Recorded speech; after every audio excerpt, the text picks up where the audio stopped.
Saat ini kepolisian terus gencar dalam upaya memberantas kasus perjudian dan sudah sejumlah perjudian atau kasus perjudian mulai terbongkar, mulai dari yang terjadi di Sumatera Utara, kemudian yang di PIK dan beberapa wilayah lain yang merupakan bandar judi online terbesar di Indonesia.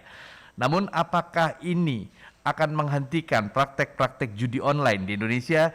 Untuk membahasnya saat ini saya sudah terhubung dengan jurnalis senior Nuim Hayat yang saat ini sedang berada di Jakarta. Jadi saya tidak akan menyapanya selamat siang, namun selamat pagi. Selamat pagi Bang Nuim. Selamat pagi, Swayudi, apa kabar? Selamat pagi Bang Nuim, sehat-sehat. Assalamulamaikum Bang.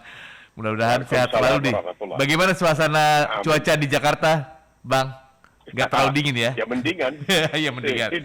Saya lihat tadi di televisi katanya Melbourne hari ini paling tinggi 12 derajat. Oh, luar biasa. Namun ya bisa dibilang suasana Jakarta bisa dibilang memang saat ini sedang lebih panas dibandingkan di Melbourne. Namun juga cuaca di pemberantasan judi online juga sepertinya sedang memanas. Bang Nui melihatnya seperti apa, Bang? Ya, ini barangkali lagi-lagi ketinggalan spur ya. Kenapa? Karena memang sudah ada dari sejak dahulu dan mungkin diketahui, tapi barangkali alpa atau lengah atau bagaimana, maka dibiarkan. Kita lihat apa yang terjadi di Medan. Pada waktu terbetik berita bahwa Kapolri akan mengumumkan penahanan terhadap Verdi Sambo, paginya pukul 3 pagi, dipimpin langsung oleh Kapolda Sumut, Sumatera Utara, dilakukan penggerebekan pusat perjudian terbesar di Sumatera Utara, mungkin juga di Sumatera, yaitu di Cemara Asri, yang dipimpin oleh seorang bernama Apin. Tapi apa yang terjadi? Ketika Apin akan ditangkap, dipanggil oleh polisi, tidak ada, dia sebelumnya sudah kabur. Jadi kan seakan-akan ada kebocoran dalam hal ini. Jadi seakan-akan mengatakan bahwa sudah diketahui adanya judi online. Tetapi barangkali karena kelengahan atau karena kesibukan tugas-tugas lain oleh polisi, maka ini tidak digubris sama sekali. Tahu-tahu secara mendadak puluhan ribu katanya orang yang ikut di online judi di sana di sini ditangkap semua. Kenapa bisa begitu mendadak? Kenapa tidak sebelumnya?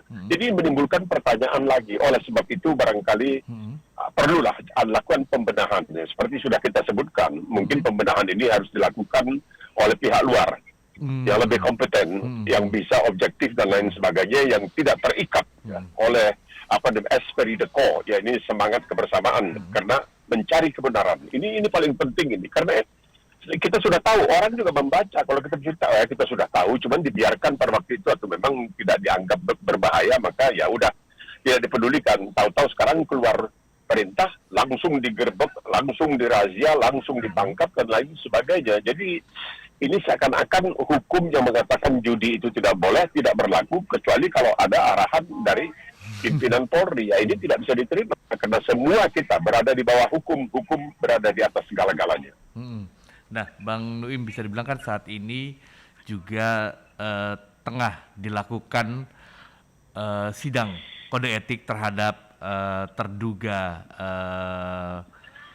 pembunuh Brigadir Yosua, yang akhirnya bisa dibilang memang tidak ada kaitannya dengan judi. Namun ada yang menghubung-hubungkan antara FS ini atau Verdi Sambo ini dengan praktek-praktek atau backing judi di beberapa wilayah yang saat ini bisa dibilang setelah kasus ini mencuat, tiba-tiba lah bisa dibilang dalam beberapa wilayah di Indonesia terjadi penggerebekan di sejumlah tempat judi besar di Indonesia. Nah, apakah Bang Nuim melihatnya juga demikian atau memang sidang kode etik ini yang akan membuka Polri, atau sebenarnya apakah ada praktek backing di tubuh Polri terhadap praktek-praktek judi ini, Bang? Terus terang ya, Iswayudi, kita sebagai warga negara Indonesia deg-degan ini. Apalagi yang akan terbongkar, nih. Kita seakan-akan melihat nih, saban kali mulanya ditenangkan ya, tidak disebutkan apa-apa, kemudian terbongkar sedikit demi sedikit, dan ini nanti sidang etik ini apalagi yang akan terbongkar. Ini yang ditunggu oleh banyak orang. Kalau bisa, kata orang kita, biar sekali mandi biar basah, jangan kepalang tanggung. Sekali ini betul-betul dilakukan. Kalau betul-betul memang ada misalnya yang dikatakan konsorsium 303 dan lain sebagainya yang beredar begitu luas di kalangan netizen ya, di masyarakat, maka bongkarlah semuanya, angkat semuanya. Ini karena bukan aib satu pihak saja, ini aib kita bersama karena kita juga gagal melakukan pengawasan dalam hal ini. Kita tidak bisa, ada Kompolnas, tapi Kompolnas, apakah Kompolnas juga bisa mengawasi secara langsung? Ternyata tidak. Keterangan-keterangan Kompolnas pada awalnya juga begitu bertentangan dengan kenyataan yang akhirnya terbongkar. Jadi seperti yang sudah kita bicarakan sebelumnya, perlu adanya suatu inquiry, suatu penyelidikan secara menyeluruh, bukan dari pihak dalam, tapi mesti dari pihak luar, pihak ketiga katakanlah. Jadi mungkin ya seorang mantan hakim atau seorang mantan jaksa yang dianggap memang orang yang bisa diandalkan melakukan penyelidikan, karena terlalu banyak yang terbongkar. Ini macam menapu air di dulang terpercik ke muka sendiri. Ini akhirnya begitu, sedikit demi sedikit. Jadi aib ini, malu ini begitu lamanya. Padahal kalau dibongkar sekaligus sudah, sekali aib itu sudah selesai semua dan bisa barangkali diperbaiki. Ya, memang dari luar, tapi diperbaiki secara keseluruhannya, sehingga di dalam nanti bisa boleh dikatakan bekerja sebagaimana yang seharusnya, yaitu yang selalu diucapkan oleh Polri. Kami selalu bertindak secara profesional. Nah, kita melihat profesionalitasnya di mana. Ini penting sekali karena jangan sampai terlanjur nanti kepercayaan terutama masyarakat terhadap Polri sebagai penegak hukum ini yang pertama, ini di garis terdepan, hilang sama sekali. Masih perlu, sekarang ini masih banyak waktu untuk bisa menyelesaikan ini kalau memang betul-betul Polri ingin membersihkan dirinya dan menunjukkan kepada masyarakat, kami bersedia untuk dibersihkan. Jadi dengan menggunakan penyelidikan atau pengusutan dari pihak luar. Nah, Bang, bisa dibilang memang kalau kita lihat saat ini Polri demikian serius melakukan pembenahan. Bahkan Kapolri kemarin di rapat dengan pendapat dengan Komisi 3 juga memastikan beres-beres akan terjadi. Nah, kalau dalam konteks judi online, bisa dibilang oke, kalau tubuh Polri saat ini berbenah. Namun kita sudah sering lihat judi online itu beberapa tahun terakhir, yang mati satu tumbuh 1000, dihajar satu ditutup satu tapi tetap tumbuh. Padahal kalau misalkan memang kalau judi yang konvensional itu kan tempat-tempatnya tersembunyi dan hanya pihak-pihak tertentu. Namun ketika yang di judi online biasanya ini sangat mudah untuk men-tracing karena biasanya muncul di pop up atau di iklan-iklan yang muncul. Nah, apakah memang ini ada kelalaian dan saya sebenarnya pengen tahu juga seperti apa Australia menekan atau menameng dirinya terkait perjudian online ini, Bang Nuim. Mereka tidak melakukan, ya beberapa kali tertangkap. Jadi judi online yang ada di Australia itu misalnya meramalkan pertandingan sepak bola, bukan pertandingan sepak bola oleh tim-tim besar, enggak, tapi tim-tim kecil supaya tidak menarik perhatian. Nah, nanti tim-tim ini bisa disogok, bisa diatur dan lain sebagainya. Tapi orang yang ingin berjudi itu disediakan tempat khusus dengan adanya lisensi yang diberikan oleh pemerintah. Jadi mereka itu bisa diawasi. Namun demikian tidak berarti bahwa tidak terjadi pelanggaran-pelanggaran seperti pencucian uang dan lain sebagainya. Masih terjadi dan tidak mudah untuk menghapuskan atau menghilangkan semua itu. Oleh sebab itu kita lihat negara seperti Singapura yang paling ketat hukumnya berlaku, makan permen karet saja tidak boleh ya di Singapura. Tapi mereka membuat perjudian yang resmi, tapi hanya di tempat itu. Dengan demikian mereka mengharapkan apa yang disebutkan sebagai judi online ini tidak berebak. Kita melihat Malaysia itu kalau pergi ke daerah pegunungan, daerah genting, itu di situ juga ada judi yang secara resmi diawasi. Kalau di Australia memang seperti saya katakan tadi, Crown Casino, dan banyak penjudi-penjudi yang datang dari Australia, dari Indonesia yang melakukan penjudian di sana, bahkan dijemput oleh Crown itu dijemput dengan pesawat jet khusus. Kalau ada orang dari Indonesia, orang-orang kaya ingin berjudi di sana, kemudian ditempatkan di kamar yang tidak bisa disewa oleh orang biasa dan lain sebagainya. Itu ada dan diresmikan, tapi ada pengawasan. Saya bukan mengatakan kita harus mengizinkan judi, tetapi kita bisa mengatakan bagaimana cara kita supaya dapat mengawasi jangan sampai terjadi hal-hal yang sangat merugikan. Karena apa, Iswayudi? Judi itu, penjudi tidak pernah menang. Yang pasti menang adalah bandar. Bandar yang pasti akan menang, bukan penjudinya.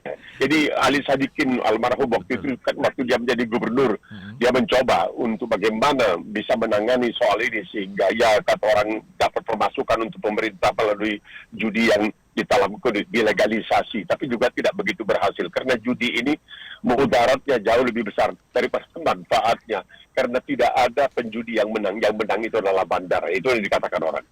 Nah, menarik. Apakah perjudian atau praktek-praktek perjudian memang perlu lokasi untuk lokasi khusus untuk mereka dan bisa menjadi pendapatan negara, namun tidak menyebar yang sulit untuk diawasi. Namun kita akan bahasnya, Bang, setelah beberapa pesan berikut. Masih di Morning Session with Nuim Hayat dalam Morning Traffic 94.7 FM More Than Just News MG Radio. Bang Nuim seperti apa Bang Nuim melihat adanya sponsor dalam seragam Liga Indonesia Baru yang ternyata dari rumah judi, Bang Nuim? Ya ini dia, kan itu merusak semuanya. Ini manusia itu tidak tahan dengan godaan. Jadi ada pertanyaan, siapa yang salah, yang tergoda atau yang menggoda? Dan semua orang tahu bagaimana kita menyadarkan bahwa dalam judi itu yang menang itu bandar. Pejudi itu tidak bisa menang. Karena dia tidak pernah puas dengan kemenangan Rp10, dia mau ingin menang 15 dan akhirnya habis semuanya. Jadi dalam hal ini kita perlu barangkali melakukan pencerahan. Oh, ini bukan hal yang mudah ya. Ini bukan hal mudah. Tetapi di banyak tempat di Amerika Serikat selalu dikatakan misalnya, di mana ada rumah judi resmi, itu biasanya bisa terjadi kemerosotan tingkat hidup masyarakat yang berada di sekitarnya. Karena manusia itu mudah sekali tergoda untuk melakukan judi dan lain sebagainya. Dan ini bagaimana caranya kita supaya bisa menyadarkan. Ini tidak mudah, ini tugas raksasa. Ini judi ini dari sejak kapan-kapan ada. Oleh sebab itu, misalnya dalam Islam juga dikatakan orang yang menenung nasi dengan main panah dan lain sebagainya. Itu semuanya bagian daripada perjudian. Ingatlah, wahai pendengar, ingat. Dalam judi itu yang menang hanya bandar. Penjudi itu tidak pernah menang. Itu sudah bisa dipastikan di mana-mana. Tapi kita juga melihat kenyataan, misalnya di Inggris, itu lotre dijadikan salah satu sumber penghasilan. Baik itu lotre biasa maupun lotre sepak bola, dan juga di Australia itu dijadikan semacam sumber pemasukan oleh pemerintah. Jadi bagaimana cara mengawasinya? Karena seketat-ketatnya pengawasan seperti yang sudah saya baca, saya alami, saya ketahui, itu seketat-ketatnya pengawasan masih ada cara-cara yang bisa juga ditempuh oleh mereka yang kurang sadar akan ke hukum. Jadi terjadi di situ tempat untuk pencucian uang. Itu dijadikan untuk pencucian uang. Sangat mudah untuk menjadikan rumah judi resmi sebagai tempat pencucian uang. Caranya bagaimana? Dia bawa uang dalam uang tunai, dia tukarkan dengan chips, kan itu ada chipsnya. Nanti dia main sedikit, habis itu dia kembalikan, dia bilang, udah saya nggak mau main lagi, ini chips saya, coba dikasih uang, nah, dia mengatakan ini dari judi kok. Nah, jadi kalau dari judi dalam tanda kutip itu adalah legal dan dia bisa memasukkan uang itu ke dalam bank. Kalau dia langsung aja memasukkan uang ke dalam bank, kan ada pertanyaan, dari mana ini uang ini? Apakah ini uang legal, uang tidak legal, dan lain sebagainya. Jadi pencucian uang itu juga bisa melalui perjudian. Ini masalah yang pelik sekali. Nah, apabila dalam hal ini kemudian ada pihak yang harusnya melakukan pengawasan atau pemberantasan atau penertiban terhadap judi, malahan terlibat dalam menggalakkan judi, ya kita sebagai masyarakat tentunya pantas merasa kecewa dan sedih. Inilah yang perlu barangkali diungkapkan. Karena ini bukan hal baru sih, bagaimana bisa dalam waktu sekejap mata berbagai kepolisian di seluruh Indonesia melakukan penggerbekan dan lain sebagainya yang seperti saya ketahui di Medan terjadi pada hari ketika Verdi Sambo akan dinyatakan sebagai tersangka dan lain sebagainya. Paginya dilakukan penggerbekan. Padahal saya kan dari Medan, orang Medan juga. Justru di satu Medan sudah tahu bahwa di situ memang ada pusat judi. Tapi ya itulah dia, itu sudah terlanjur. Oke. Yang lalu adalah lalu. Bahkan kata orang, para dewa pun tidak bisa mengubah masa lalu. Nah, ke depan kita bagaimana? Maka dilakukan pembersihan dalam hal ini. Nah, Bang Nuim, bisa dibilang dalam praktek-praktek seperti ini terkait perjudian dulu pernah ada wacana lokalisasi. Apakah Bang Nuim termasuk orang yang setuju dengan adanya lokalisasi atau seperti apa, Bang? Bukannya kita mendukung praktek perjudian, namun kalau saya pribadi, daripada judi atau tempat judi itu menyebar di sejumlah wilayah, bahkan bisa dibilang nanti tidak terkontrol dan dekat dengan permukiman atau dekat dengan masyarakat, malah mengganggu wilayah, perjudian atau praktek perjudian itu ditaruh di sebuah pulau yang bisa dibilang mungkin bisa mendapatkan keuntungan negara dari hal itu akan lebih baik dibandingkan seolah-olah melarang, tapi kemudian ya ini yang terjadi di backingi, kemudian jadi praktek-praktek korup yang susah terkontrol, Bang Nuim. Ya itu dia, ini pelik ya. Saya sebagai manusia awam, tapi saya sebagai muslim ya tentunya saya anti judi dalam segala bentuknya. Seperti saya katakan, ini mudaratnya jauh lebih besar dari manfaatnya. Yep. Segalanya yang mudaratnya lebih besar daripada manfaatnya itu harus bisa kita hindari. Tetapi juga Iswandi, dan ini bukan pembelaan ya, tapi hanya menjelaskan. Di Amerika Serikat itu pernah, dalam tahun 20-an terutama dilakukan larangan alkohol, minuman keras. Tapi tidak bisa, akhirnya pemerintah takluk kalah. Karena apa? Karena di situ menggalakkan orang-orang yang bergerak di bawah tanah melakukan penjualan alkohol yang tidak legal dan lain sebagainya, meraup keuntungan yang besar, dan orang masih mabuk, orang masih boleh dikatakan merana disebabkan oleh alkohol itu. Jadi pada akhirnya pemerintah mengatakan oke lah, kalau gitu kita larang saja alkohol. Tapi kan kita lihat juga narkoba juga demikian. Apakah kita kemudian akan melegalisir narkoba juga? Tidak, kan diadakan pengawasan yang ketat. Nah, kalau memang kita ingin sungguh-sungguh, paling tidak ya di permukaan melakukan yang sungguh-sungguh, bahwa kita tidak menghendaki adanya hal-hal seperti judi dan lain sebagainya, maka yang paling utama berada di garis depan itu adalah pihak pengamanan, yaitu polisi. Tapi sekarang ini kan terkesan bagaimana bisa dengan adanya instruksi dari pimpinan di Polri langsung polisi di berbagai daerah, di berbagai Kapolda, Kapolsek, Kapolres dan lain sebagainya bergerak langsung. Kenapa tidak dari sebelumnya? Nah, ini kan yang menimbulkan ini yang masalah. Jadi yang utama sekarang ini memperbaiki. Bagaimana kita memperbaiki kepolisian kita supaya mengembalikan wibawa polisi, bahwa kemudian rakyat punya kepercayaan kepada polisi, paling tidak 80-90% rakyat itu yang penting, sehingga mendapatkan dukungan dari rakyat, sehingga polisi itu betul-betul dianggap sebagai penegak hukum yang berwibawa dan kita hormati. Ini yang penting. Saya mengatakan ini bukan soal gampang, ini soal sulit dan luar biasa. Tapi ingatlah, wahai pendengar, bahwa dalam judi itu yang menang itu bandar, yang selalu menang itu bandar, bukan penjudi. Itu tidak bisa dipungkiri sampai kapanpun. Nah, praktek pembersihan saat ini memang tengah dilakukan oleh pimpinan Polri saat ini, Pak Kapolri, Pak Sigit Listio, yang bisa dibilang seluruh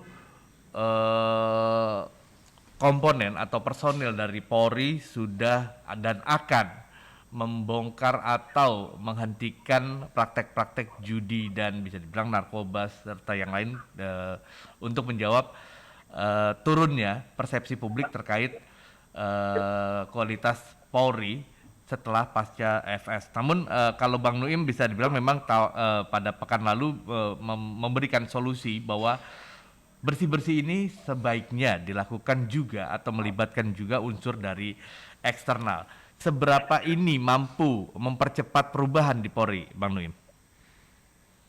Kalau itu makan waktu, seperti saya katakan, yang sempat terjadi waktu itu di negara bagian Queensland di Australia, untuk membersihkan itu polisi bukan nasional ya, tapi tingkat negara bagian. Karena di Australia itu memang polisinya itu boleh dikatakan tingkat negara bagian. Itu makan waktu 2 tahun. Karena sudah terlalu bobrok, ya, sudah terlalu banyak boroknya, banyak dosanya itu. Makan waktu 2 tahun. Padahal sebenarnya dianggap hanya beberapa minggu. Tapi ketika mereka bongkar satu, mengarah ke lain, bongkar lagi, mengarah ke lain, akhirnya makan waktu 2 tahun. Tapi alhamdulillah, jadi bersih. 2 tahun diperlukan. Dan jadi masyarakat harus bersabar. Ini tidak bisa seperti membalikkan tangan. Ini sesuatu yang sudah berlangsung agak lama. Kalau dikatakan istilahnya kerajaan dalam kerajaan, kekaisaran di dalam kekaisaran dan lain sebagainya, sehingga ada seseorang yang bisa punya pangkat irjen, inspektur jenderal, bisa begitu berkuasa sehingga orang yang pangkatnya komjen katanya mesti harus salut, harus itu tidak masuk di akal.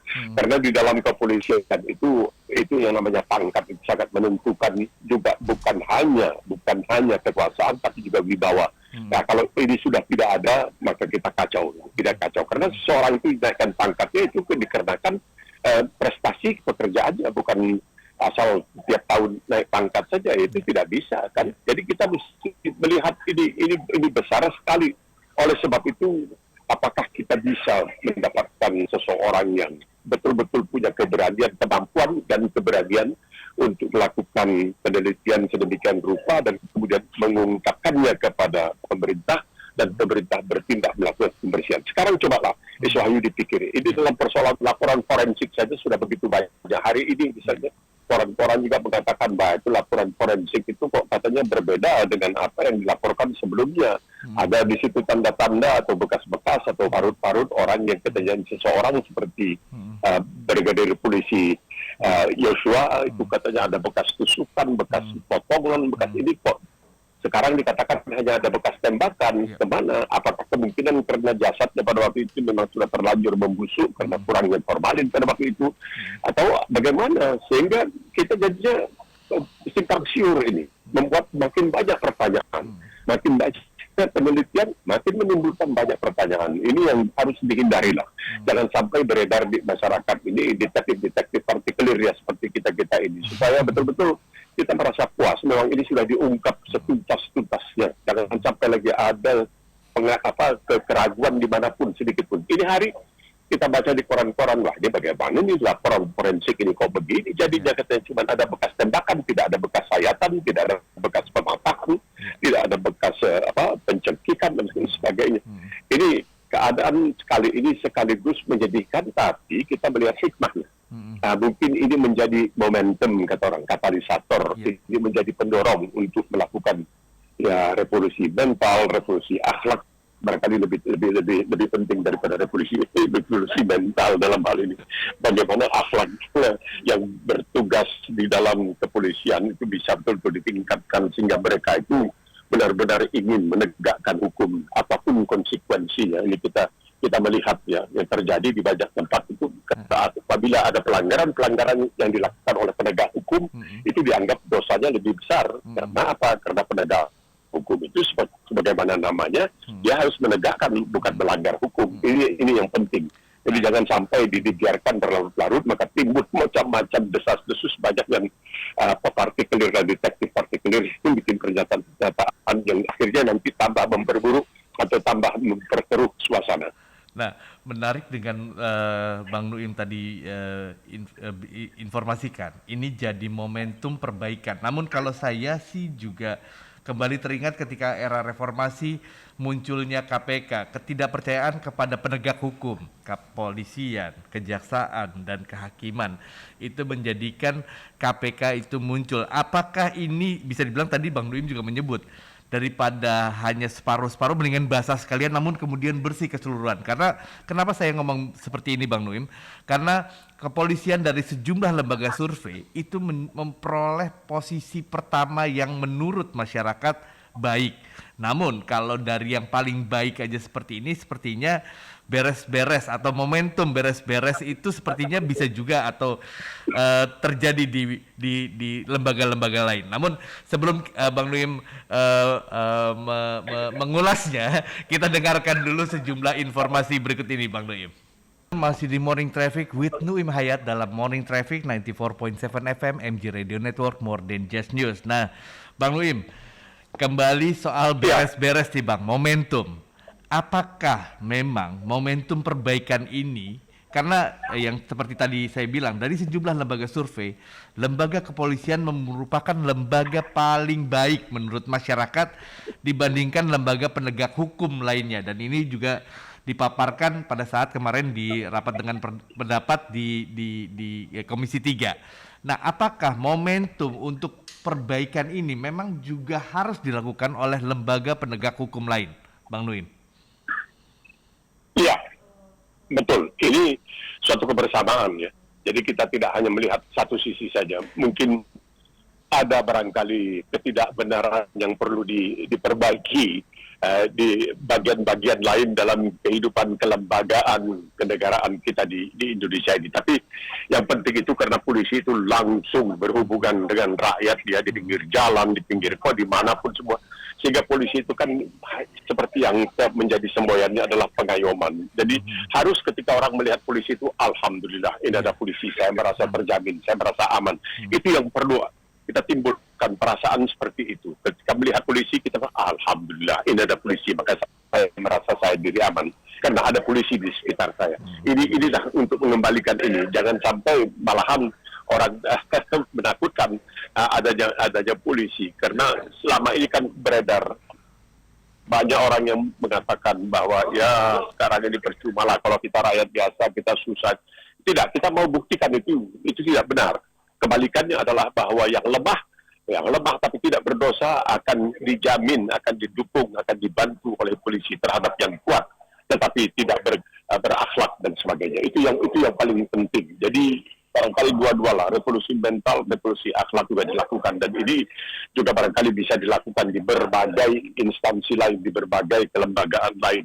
Jangan sampai hanya di satu sisi saja nanti menjadi ketimpangan, tapi juga dilakukan supaya polisi juga merasa, oh bukan kami saja yang malahan jadi sasaran sekarang ini, tapi juga ada lembaga-lembaga lain yang tidak beres, bisa kami bereskan. Ini penting sekali ini untuk menjamin agar rakyat betul-betul merasa punya kepercayaan 100% bahwa mereka punya pemerintah, dan pemerintah memang memperhatikan, karena seperti dikatakan oleh seorang bapak pendiri Amerika Serikat ya, bahwa tugas suci sesuatu penguasa atau pemerintahan itu adalah untuk mensejahterakan rakyatnya.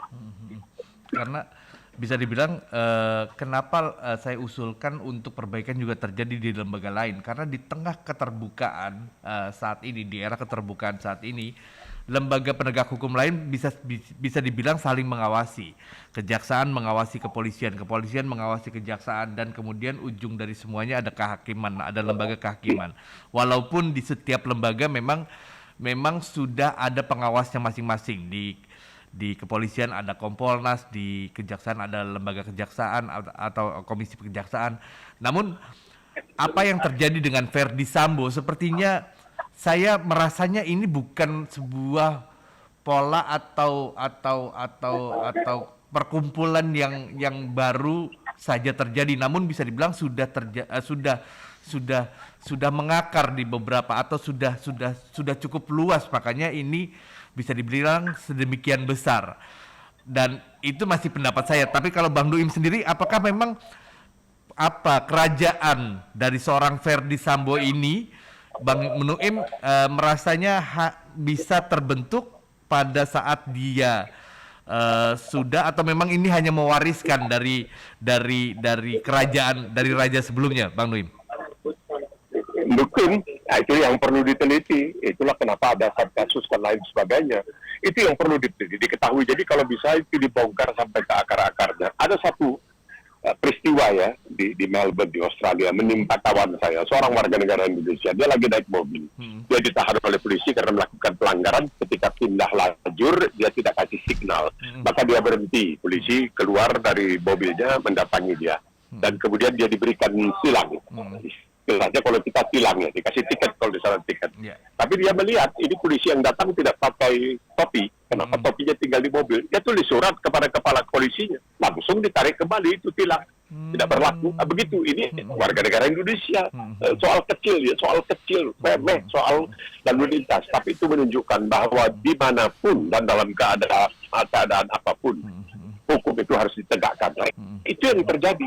Jadi kalau kita melihat di sana polisi, aduh alhamdulillah ada polisi. Pasti ini rasanya kita aman dan sebagainya.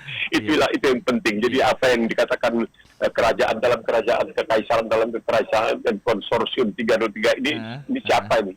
Yang keladinya cikal bakalnya dari mana? Itu mesti diberantas total. Itu tidak bisa dibiarkan karena sangat memalukan sebenarnya. Nah, kita juga memuji atau mendukung langkah yang dilakukan oleh Kapolri kemarin pada saat rapat dengar pendapat, yang menyebut kepada seluruh masyarakat, bila ada masyarakat yang merasa tidak difasilitasi oleh polisi, Kapolri memastikan sejumlah channel atau sejumlah saluran bisa dilakukan oleh warga negara untuk melakukan hal-hal terkait pengawasan tersebut kepada pihak-pihak yang mengawasi kepolisian. Kita berharap itu seperti yang tadi Bang Nuim bilang, itu terjadi di Australia ketika warga negara merasakan ada yang ketidaksesuaian dengan polisi, mengadukan, kemudian langsung ada respon. Kita berharap itu terjadi di Indonesia juga ya Bang ya? Insya Allah, amin. Amin. Bang Nuim, terima kasih atas waktunya. Kita berharap kepolisian Indonesia akan semakin berbenah di kasus ini. Ini jadi momentum untuk beres-beres, dan saya juga berharap ini juga terjadi di lembaga penegak hukum lainnya, supaya memang para penegak hukum bisa memegang amanah untuk menjaga dan memfasilitasi masyarakat untuk menjadi lebih aman Amin, dan punya amin, kepastian ya hukum. rabbal alamin. Terima kasih Bang Nuim atas waktunya. Sehat selalu Bang Nuim.